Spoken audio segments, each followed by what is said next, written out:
Some are calling this a generational shift to higher interest rates and higher inflation. Are you ready? You came here for the truth, so let me unveil that for you.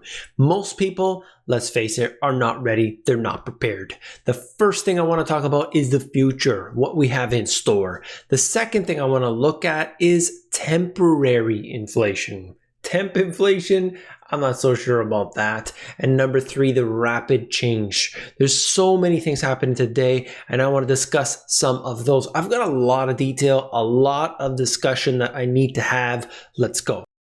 Let's start with this Wall Street Journal article. You can see higher inflation is here to stay for years. Wow. We're actually seeing some information that might come out to be true. Now, this is the thing. You're seeing these different groups, okay? There are the inflationaries, the deflationaries, and then you've got the transitories, okay? And it all depends on where you look. If you see what the central banks are doing, clearly they have gone completely haywire. They're going inflation. Now, we're talking about the expansion of the balance sheets. You see what the governments are doing, their stimulus programs, that's inflation. But you could see the side of the deflationary as well. We'll talk more about that in a second. The transitory one, I don't believe that for a second. That is the least likely of all. You know what? There's statistics, the core PCE inflation rate. Sure, that could be transitory. Absolutely, because it's completely fake. It's completely manipulated. I've covered exactly why that's the case many times before. But let's go. Let's look at this. Strong economic rebound and lingering disruptions fuel inflation forecasts above 2% through 2023. Okay? We don't necessarily know what's going to happen in the future, but there's so much to it. We are in a transitional phase right now. We are transitioning to a higher period of inflation and interest rates than we've had over the past 20 years. And that wouldn't take much. Because if interest rates just come up just a little bit, it's going to be so much more meaningful than what we had, let's say 10 years ago, 15 years ago. It's really that true when you see where we have come from and where we are today. The inflation measure, according to the Commerce Department's core price index of personal consumption expenditures. Let me translate that. Core PCE rate, the one that the Fed loves to use. It jumped 3.4% in May from a year earlier, the biggest increase since 1990s. Okay? And then you look at this and you have to understand how this affects you. Why should you even care if inflation is higher, if it's going to be something that's going to be, there persistently, or it's transitory? That doesn't matter, because if you buy good companies, if you buy good blue chip stocks, you can't lose. Well, of course, that would be somebody who hasn't actually read any history. That's it.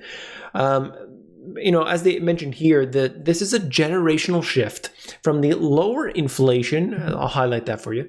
It's a generational shift from the lower inflation of the past 2 decades, a shift that could create new challenges for households, policymakers, and investors who came to expect inflation closer to or below 2%. Now, I want to mention something here. I got a lot of people that have said consistently, time and time again, we need to make changes to taxation. We need to make changes to what the corporations can do, and the rich people need to do this and that. Look, the way that rich people collect their assets today, it's almost meaningless. Because if they're not going to sell those assets, it doesn't really do them any good. A lot of these super wealthy people, Jeff Bezos or whatever, they are not actually selling those assets. So if the value of them plunged tomorrow, well then they wouldn't have much value to it now, would they?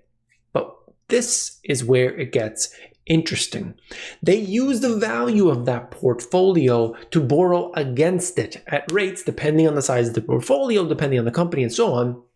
They could borrow against it, and sometimes as low as 0.87% interest rates. 0.87% against approximately 50% of the value of that. Now, if you got a $1 billion portfolio, hey, $500 million credit line at 0.87%, now we're living good. However, if interest rates were higher, what would happen? Well, they wouldn't be able to do that now, would they? That's right. And if they wanted some of that, they would have to sell. They would have to sell, and so others would do the same. This is why I keep talking and harping on the fact that we need to know more about why interest rates are really low. It's not to stimulate the economy. Please, come on. The bond market agrees with the Federal Reserve. Inflation is temporary. This is funny. This is really good. Okay. Merriam-Webster's dictionary defines transitory or as a brief duration. Well, Oxford language defines it as more simply not permanent. It would appear the bond market views inflation as transitory as measured by the recent plunge in 10-year Treasury yields. You can read it, you can understand it, and you can make sense of it, okay? But we got to know that the Federal Reserve is completely and entirely in the market, and you see how that impacts what investors do. So the bond market signals, although I do agree that it's probably more accurate than what the stock market tells us, have been distorted. They've been completely distorted. Once the tipping point is hit, the pace of change will begin to slow. Talking about the jobs, talking about, all the money printing, the stimulus, and everything else that's been happening. There's been so much growth, right? So much growth, at least year-over-year changes. Growth will remain positive, but it will decelerate. The problem is that even with growth at a very high level, we are going to now experience a reduction, and we should expect that. And for markets, it's often not the level of growth, but the change in growth that could be most powerful. So they're looking at the GDP growth, they're looking at all these statistics, and they're always trying to see it in a way that, as far as I'm concerned, is positive to them, but they might get spooked, and often do get spooked at the worst times, and then it snowballs. Number one, if inflation is permanent, then you are going to see higher interest rates. End of story. Number two, higher rates equal slower growth. Number three, if deflation occurs, then you're going to have bonds being more attractive. So we need to look at this as a total portfolio. As an investor, you need to know what's happening, stay ahead of the trends, be aware of everything, and adjust your portfolio accordingly.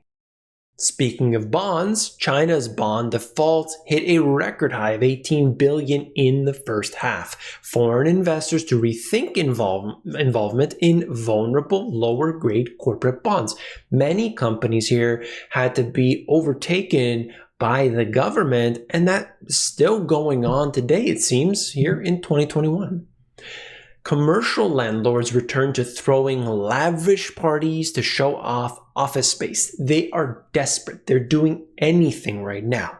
However, although that was definitely a trend up until this point, there seems to be somewhat of a migration back to the offices, back to the cities. I don't think the growth is going to be there. I think there's going to be, for a lot of people, a lot of these financial companies have made their back office permanently working from home.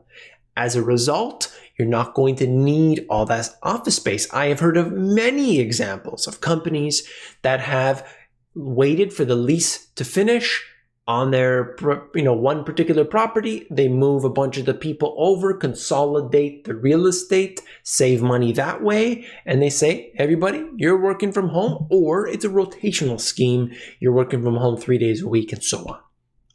Canadian labor market bounces back strongly. Wow, so you read this title and you think to yourself, hey, it's a Bloomberg article. It's fantastic. Economy creates 230,000 jobs and the unemployment rate falls.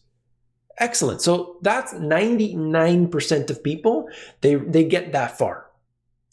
If you scroll down a little further, okay, by the way, this is the chart that's associated with it, okay? You see the rebound. Okay, great. This is fantastic. They reported in the news. You see the analysts doing this, and most importantly, the computer algorithms pick it up and run with it. Let me show you something. I did a post about this, and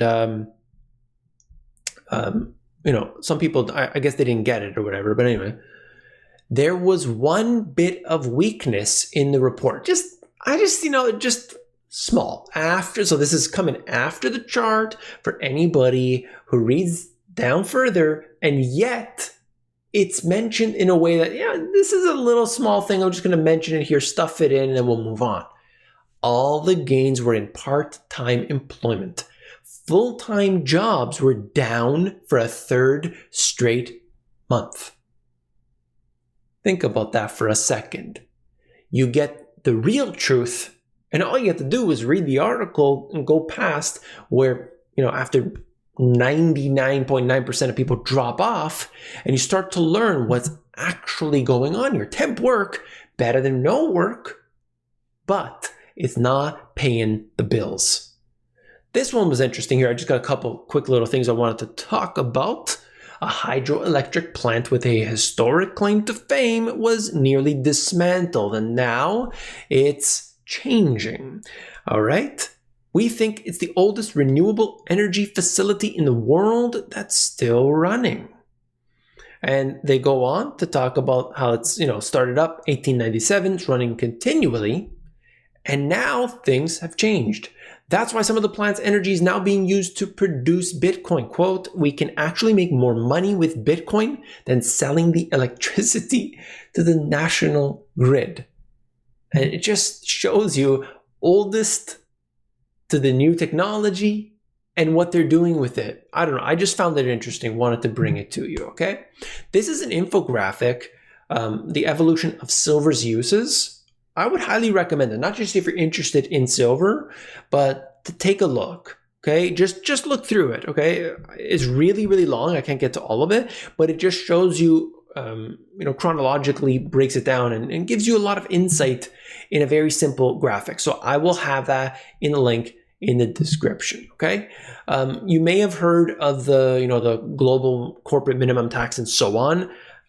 I was searching for a little while there and I couldn't find the actual list of the countries that agreed to it. I found the list. This is the list. I know the font is small, but what I wanted to point out here was that even the countries that have no taxation or very low taxation have agreed to it.